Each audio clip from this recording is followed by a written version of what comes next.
Yes, what is an adverb? जो किसी adjective या वर्ब या दूसरे वर्ब की विशेषता को बताता है। Yes, it basically modifies the meaning of the verb in the sentence, adjective in the sentence, a phrase or clause, or another adverb is present in the sentence.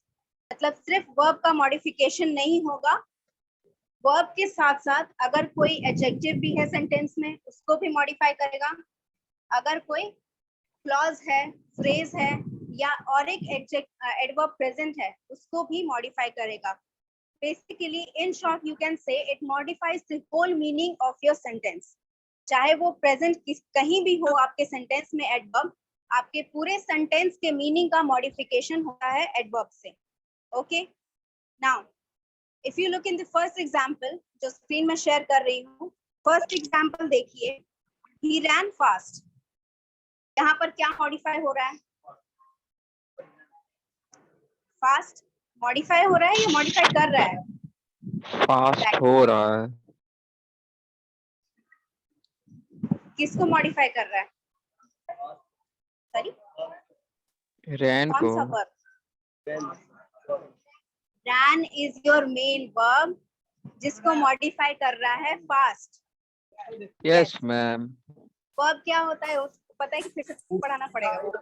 हाँ, verb मतलब जो काम कर रहे हैं आप, ठीक है, जो काम आप कर रहे हैं वो किस तरीके से कर रहे हैं, कब कर रहे हैं, कहाँ कर रहे हैं. These all information is given by adverb. वो किसी भी टाइप का वो क्या इंफॉर्मेशन दे रहा है उस टाइप से आप बता सकते हैं वो किस टाइप ऑफ एडवर्ब है. Okay, now second thing you have to keep in mind is whenever an adverb is present in the sentence, starting of the sentence, मतलब अगर sentence के starting में ही adverb लगा है तो वो पूरे adverb जो है phrase पूरा जो आपका बाकी का sentence है उसके पूरे meaning को वो एक you can say एक direction दे देता है जो पहले present नहीं था. For example, unfortunately the bank closed at 2 today. ये आपका example है, वहाँ आप देख पा रहे हैं स्क्रीन पर. बैंक क्लोज्ड एट 2 टुडे, अगर मैं अनफॉर्चुनेटली नहीं लगाऊं तो इस सेंटेंस का क्या मीनिंग होगा? The bank closed eight 2 today, 2 बजे बैंक बंद हो गया. इससे क्या इंफॉर्मेशन मिला आपको? 2 बजे बंद हो गया. क्या हुआ उसके बाद आपको नहीं पता. But if I add an unfortunately before the sentence, उससे क्या पता चला? Exactly. Whoever is speaking this sentence or for whom this sentence is being said, उसके लिए ये अच्छी बात नहीं है. Right? Unfortunately ने क्या किया, उस पूरे मीनिंग का डायरेक्शन चेंज कर दिया. राइट? पूरे सेंटेंस का मीनिंग को मॉडिफाई कर दिया. Understood? Now there is a note written in the middle of this screen. Note ये कह रहा है कि अगर आपका कोई एडवर्ब है, क्या कर रहे हो बच्चे? उखाड़ के नहीं लेके जाना है इसको. किसको मैम? सिस्टम को. So if there's an adverb present, ठीक है, आपका adverb है, basically आपके adverbs जो होते हैं end में ly लगता है, जैसे unfortunately, certainly, lovely, lonely. So these words beautifully. end with ly. Yes, तो वो ly से end होते हैं. बट जरूरी नहीं है कि आप अगर अनिकेत को प्रॉब्लम की क्लास में.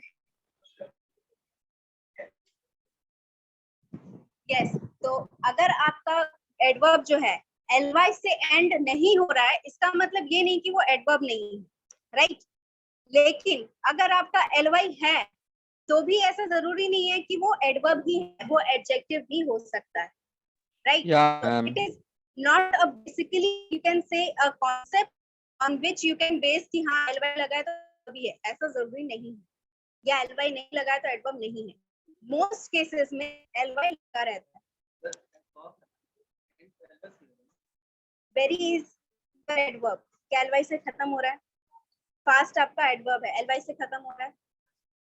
Fastly is another modification of that word, but fast भी तो आपका मॉडिफाई कर रहा है ना. तो एडवर्ब का तो काम कर ही रहा है, तो उसके लिए आपको जरूरत थोड़ी है कि एल से एंड करना है तभी आपका एडवर्ब बनेगा। Adverb means only the word which is modifying your adverb और वर्ब और an adjective, whatever it is modifying, उसका काम ये है कि बस वो मॉडिफाई कर रहा है। कैसे कर रहा है, कहाँ कर रहा है, दैट डजंट मीन, वो उसका जो स्ट्रक्चर है उस पर डिपेंड नहीं करता है। नाउ एडवर्बियल क्लॉज क्या होते हैं? एडवर्ब क्लॉज होता है, क्लॉज का मतलब क्या होता है? What is the meaning of clause? क्या अपने में ही क्यों तुम लोग बोलते रहते हो? Incomplete sentence, yes you can say that. See adverb और क्या फ्रेज दोनों ही एक अनकम्प्लीट सेंटेंस है। दोनों के बीच में डिफरेंस क्या होता है? क्लॉज में आपका सब्जेक्ट और वर्ब रहेगा, क्लॉज में आपका सब्जेक्ट रहेगा, वर्ब रहेगा, बट फ्रेज में आपका सब्जेक्ट वर्ब नहीं रहता है।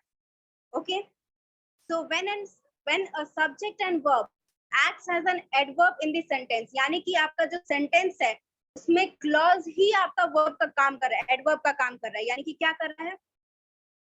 मॉडिफाई कर रहा है।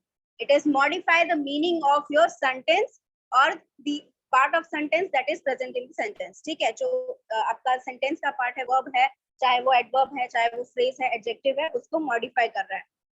तो एग्जांपल आप देख सकते हैं, when this class is over we are going to the market, how is it modifying? when this class is over underline किया, यानी कि ये एडवर्ब क्लॉज है। ये मॉडिफाई कैसे कर रहा है आपको सेंटेंस? कंडीशन लगा रहा है, ये कंडीशन लगा रहा है आपके काम करने पर। You are going to the market only when this class is over. Understood? यही एडवर्बियल फ्रेज क्या होता है? फ्रेज मैंने बताया कि phrase is an uncomplete sentence जहां पर ना सब्जेक्ट प्रेजेंट रहता है ना वर्ब प्रेजेंट रहता है।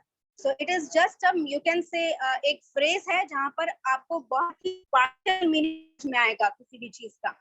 तो पार्शियल मीनिंग समझने का मतलब ये होता है कि वहां पर सर पैर नहीं है, बस आपको कुछ दे दिया गया सेंटेंस में। ओके, सो बेसिकली जो एडवर्बियल फ्रेज रहते हैं वहां पर हमेशा कोई ना कोई प्रेपोजिशन हमेशा प्रेजेंट रहेगा। कोई भी आप एग्जांपल, दो तीन एग्जांपल दिए हैं, वो तीन एग्जांपल आप दे सकते हैं, तीनों एग्जांपल में ही आपका कोई ना कोई प्रेपोजिशन प्रेजेंट है। इसी वजह से एडवर्बियल फ्रेज को प्रेपोजिशनल फ्रेज भी कहते हैं। ओके, तो वो मॉडिफिकेशन कैसे कर रहा है, आप कोई एग्जांपल ले लीजिए। She went to the market, how is it modifying? कैसा मॉडिफाई कर रहा है सेंटेंस को? She went to the market. To the market is your phrase, adverbial phrase. How is it modifying the sentence?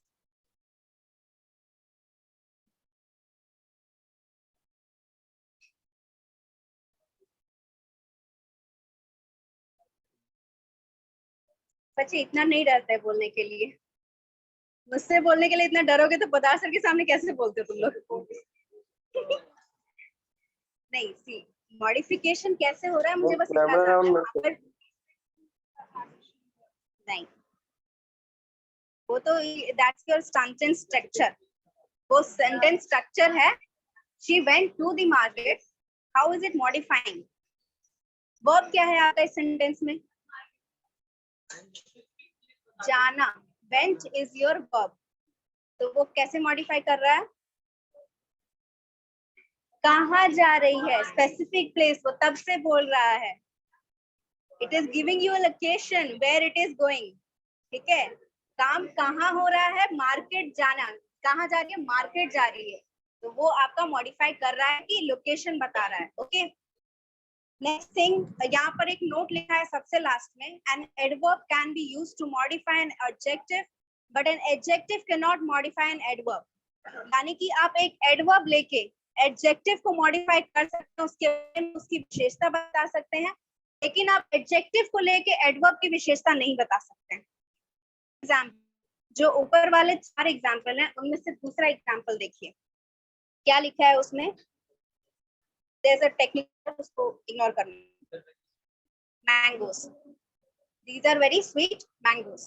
Sweet is your adjective, उसको modify किया very ने। Third example is she speaks very loudly. What is loudly? Loudly क्या है, कौन सा part है? Adverb है। What is it modifying? Speaks, मतलब वहां पर ऑलरेडी एक एडवर्ब प्रेजेंट है लेकिन उसका मॉडिफिकेशन एडवर्ब भी कर रहा है, एडजेक्टिव नहीं। Understood?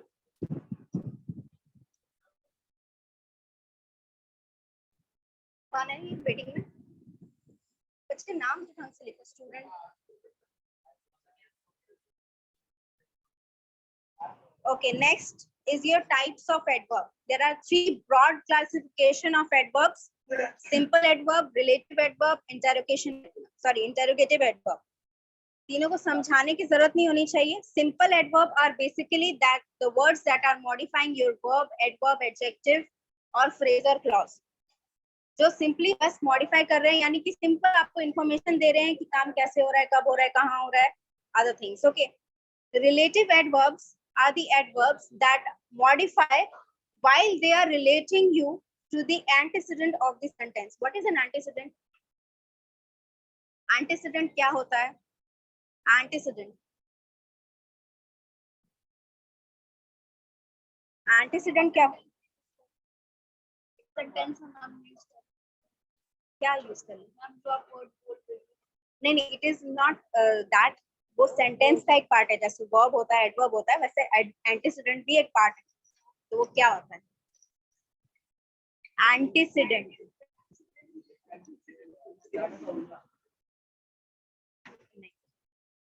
The antecedents are basically, if you search it, antecedent का मतलब होता है पहले किसी चीज के बाद आना. ठीक है, तो एंटीसीडेंट यहाँ पर क्या होगा? जो आपका रिलेटिव एडवर्ब प्रेजेंट होगा सेंटेंस में, उसके बाद आ रहा है. ठीक है, जो वर्ड है एंटीसीडेंट, उसके बाद आपका रिलेटिव एडवर्ब आ रहा है. ओके, दैट मींस कि बेसिकली यू कैन से कि आपका जो सेंटेंस है उसमें सब्जेक्ट रहेगा, वर्ब रहेगा, उसके बाद एक वर्ड होगा, उसके बाद आपका रिलेटिव एडवर्ब रहेगा. वो जो बीच वाला वर्ड है that is your antecedent. Okay, ये मैं बताऊंगी क्यों ऐसा होता है. वो इसलिए अच्छा एग्जांपल होगा ना, आप एग्जांपल तो मैं साथ ही में दे दूंगी. सी सिंपल एडवर्ब्स जो होते हैं वो आपके 11 टाइप्स होते हैं. ठीक है, बहुत ज्यादा आपको पढ़ने की जरूरत नहीं है, बहुत सिंपल होते हैं. ठीक है, एडवर्ब ऑफ टाइम नाम से ही पता चल रहा है, it tells you when the work is being done. कब हो रहा है उसका जवाब आपको देगा adverb of time. Adverb of place is where is the work is being done. That means not the exact location, not the exact location, here, there, out, in, up, above. These kind of words that can vaguely give you the idea of where the work is being done. जैसे you are sitting inside the lab, see you are in the lab or the class is being held in the lab. तो वो जो है आपका work कहाँ हो रहा है उसका बेसिक आइडिया आपको वहां पर लोकेशन एग्जैक्ट मिल रहा है, वो लोकेशन नहीं मिलेगा. अगर मैं सिर्फ ये कहूँ कि come here, that means you know where hair is, I know where hair is. So you are not telling the exact location, but the speaker and the receiver both know the location. So come here में come आपका verb हो गया, here is your adverb of place. Okay, next is your adverb of frequency or number. What is meaning of frequency? Okay, that is very technical. वो English की जरूरत नहीं होता है. ठीक है, frequency is basically the number of times you are repeating the something. कोई भी काम आप कितनी बार रिपीट कर रहे हैं. Okay, so adverb of frequency क्या बताता है? How many times you have repeated that same action or you are going to repeat that same action. ठीक है, if I say that I come to college every day, now every day is what exactly is telling about the work. Every day का क्या मतलब हुआ? हर रोज आ रहे. That means it is telling you that like a clockwise you are doing that work again and again. Okay, why I'm not able to hear them? वो जो भी बोल रहे हैं बहुत धीरे से बोल रहे हैं. मेरे ये हेडफोन में शायद कोई प्रॉब्लम. बच्चे कोई डाउट पूछ रहे थे क्या? No, ma'am. अच्छा, so as I was telling कि adverb of frequency का मतलब होता है कि आप जो भी काम कर रहे हैं वो डेली कर रहे हैं, आज किया, कल किया, करने वाले हैं, वो exactly how many times you are repeating or when you exactly going to repeat it, right? Time नहीं, आपको repetition बताएगा वो. ठीक है, like I have explained this topic twice already, यानी कि मैंने ऑलरेडी 2 बार कर चुकी हूँ वो काम. All right. Adverb of manner is something that tells you how you are doing the job. जो भी काम कर रहे हैं, in what manner are you doing? Manner मतलब क्या होता है? तरीका, किस तरीके से आप वो काम कर रहे हैं. If I'm saying the book is well written, what is the adverb in this? Well, exactly. That is telling you about which verb? Written. Written is your verb. उसको describe किया जा रहा है, यानी कैसा लिखा गया है? Well written. Okay. Next is your adverb of degree and quality. Sorry, quantity. Adverb of degree और quantity मतलब आप किस extent तक वो काम कर रहे हैं. ठीक है. I have almost completed all the types of adverb. मतलब almost लग गया मतलब लगभग कंप्लीट है, वो कंप्लीट नहीं हुआ है. I have completed my work. Completed लग गया मतलब कंप्लीट हो चुका है, खत्म कर चुकी हूँ. ऑलराइट.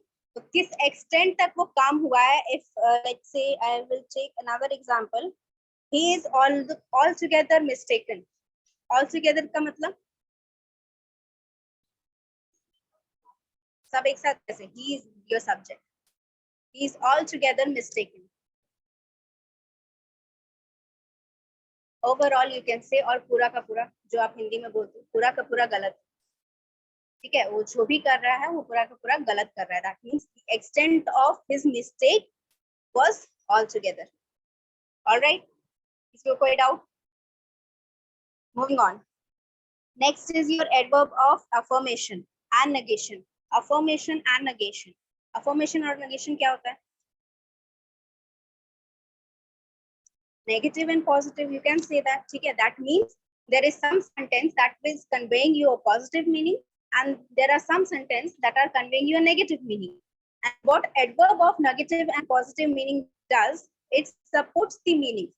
जो भी meaning है, positive meaning है तो उसको भी support करेगा, negative meaning है तो उसको भी support करेगा. What is the meaning of support? Support कैसे करेगा?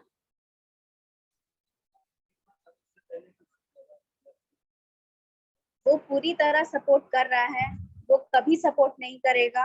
उसने आज सपोर्ट किया है मेरा. The extent of the support करेगा. वो बताएगा. Surely you were wrong. Surely यहाँ पर क्या से सपोर्ट कर रहा है? You were wrong. 100%. Relative adverbs बता दीजिए तो मैम. क्या बता दे? Adverb of relative adverbs. अच्छा ये 4 बचे हैं, बस इसका एक्सप्लेन कर देते हैं. एडवर्ब ऑफ रीजन नहीं, they are talking about relative adverbs. तो वहां से पढ़ना. तो एडवर्ब ऑफ रीजन क्या होगा?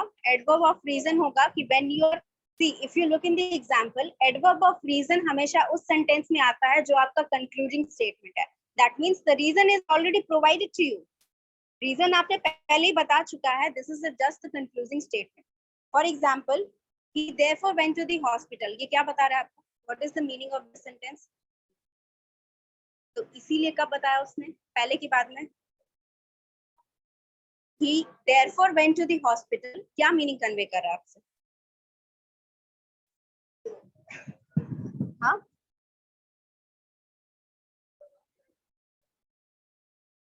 कुछ बता नहीं था, वो बता चुका है.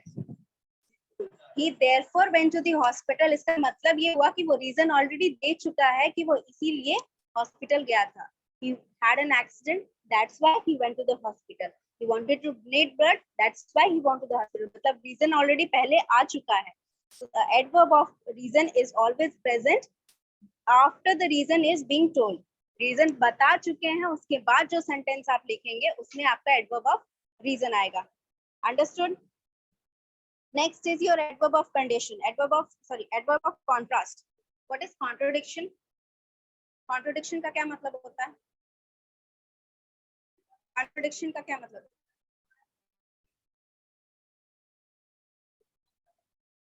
When there are two things present and they are opposite in nature to each other. दो चीजें हैं जो आपस में opposition कर रही हैं आपस में. Okay? So when you are telling quality and a bad quality about something, तो उसके साथ जब आपको एक ही सेंटेंस में एक ही बंदे का या एक ही कोई सामान का एक अच्छा क्वालिटी और एक बुरा क्वालिटी बताना है, तो बीच में लगेगा adverb of contrast. Adverb of contrast will be used. And always remember, अगर आपका एडवर्ब ऑफ कॉन्ट्रास्ट लगा है तो या तो उससे पहले एक अच्छी क्वालिटी है, अगर अच्छी क्वालिटी है तो बाद में क्या आएगी, कोई बुरी quality.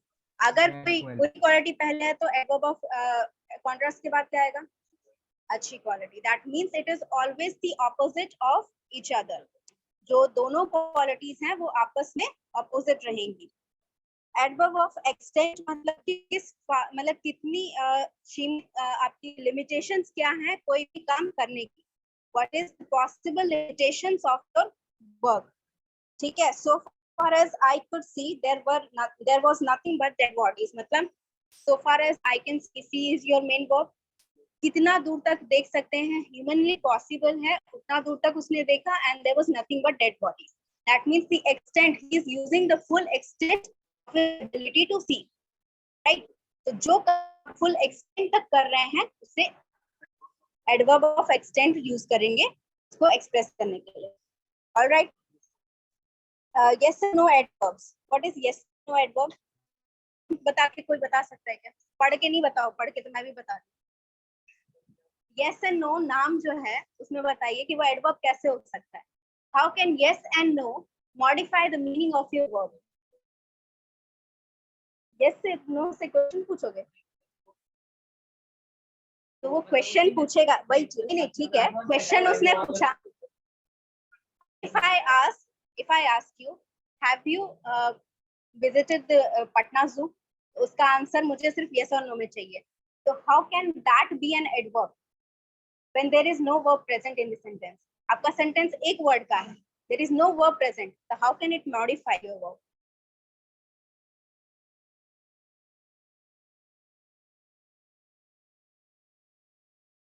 Yes and no are itself the short form of your extended version of your answer. Yes, I went to the zoo. No, I did not visit the zoo. That is your full sentence. And yes and no are the short forms. So they are telling you कि काम हुआ भी कि नहीं हुआ। मेरा काम क्या है कि आपने zoo visit किया कि नहीं किया। Visiting is your work. वो काम हुआ या नहीं हुआ वो भी तो information दे रहा है आपको काम के बारे में। तो that is why it is modification of something.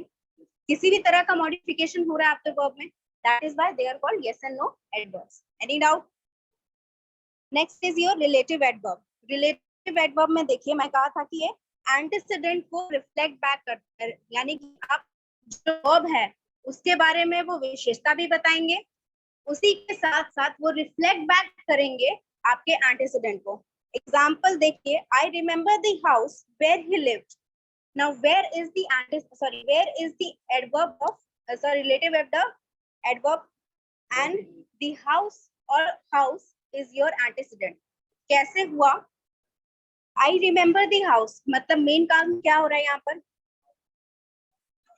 Remembering is your main work in this, right? अब वो उसने याद किया, ठीक है, क्या याद किया? घर को याद किया। घर के बारे में क्या याद किया? कहाँ रहते थे वो पहले, राइट? तो वो जो कहाँ है, देयर जो है, किसको रिफ्लेक्ट बैक कर रहा है?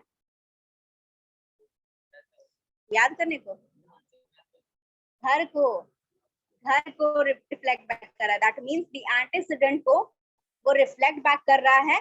उसी के साथ क्या बता रहा है? वेयर किसके बारे में बता रहा है? वेयर ही लिव्ड, यानी कि लिव्ड जो है आपका वो वर्ब की विशेषता बता रहा है वेयर, साथ ही वो हाउस को रिफ्लेक्ट बैक भी कर रहा है। समझ में आया कि अभी भी डाउट है?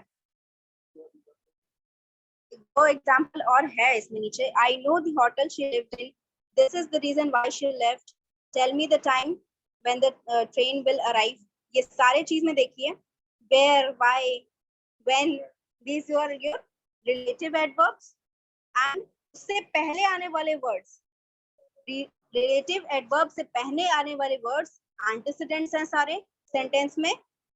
and जो second verb है आपका, there are two verb present in the sentence. First is your subject's word and second is your object's verb. वो object's verb जो है उसको वो modify कर रहा है relative adverb, और reflect back किसको कर रहा है? एंटीसीडेंट को। अंडरस्टूड? समझ में आया?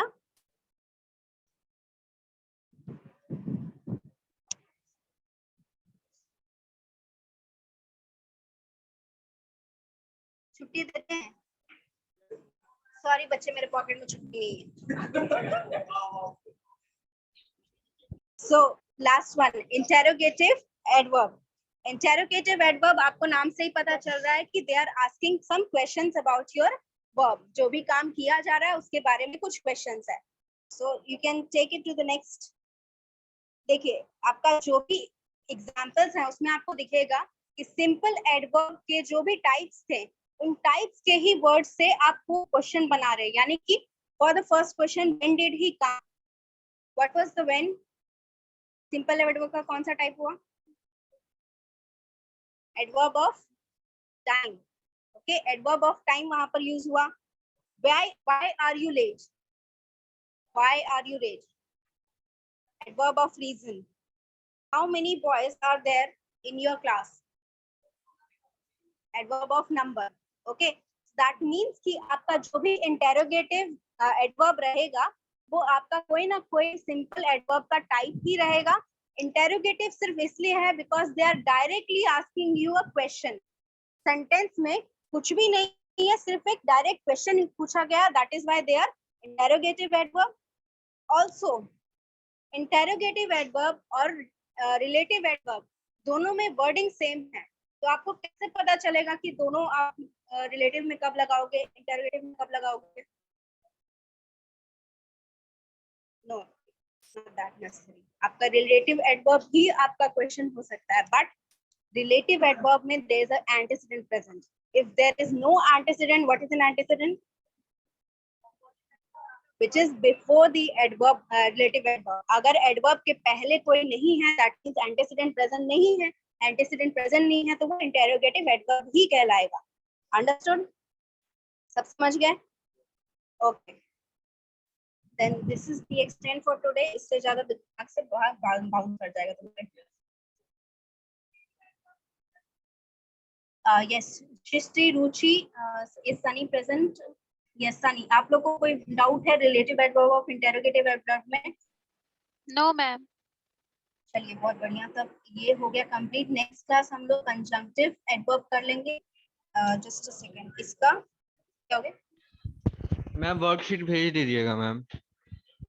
इसकी वर्कशीट बच्चा? मैम यही वाला।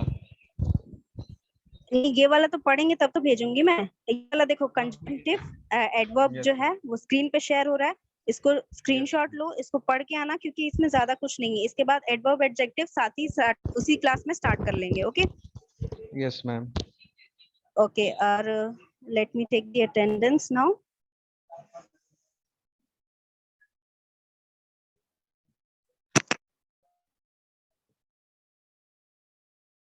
फाइन।